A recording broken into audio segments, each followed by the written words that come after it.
pumunta ang nanay ni Juan sa school para kausapin siya ng teacher nito. Sinabi ng teacher na si Juan ay palaging bagsak at pinakabobo na estudyante na nahawakan niya mula nung maging teacher siya.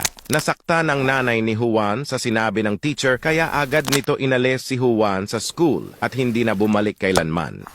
20 years later, nagkaroon ng kakaibang sakit sa puso ang teacher at ang tanging solusyon ay operahan ito ng nag-iisang doktor sa hospital. Ang doktor na ito ang pinakamagaling sa buong hospital. Naging success ang operasyon ng teacher. Unti-unti niyang minulat ang kanyang mata nang makita niya ang isang gwapong doktor. Parang may gusto ito sabihin. Ngunit biglang namutla ang muka nito at biglang namatay. Nagulat ang doktor at nagduda kung bakit nangyari ito. Pagtingin niya sa likod, nakita niya ang kaibigan nating si Juan.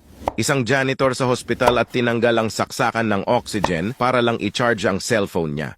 Anong akala mo? Naging doktor si Juan?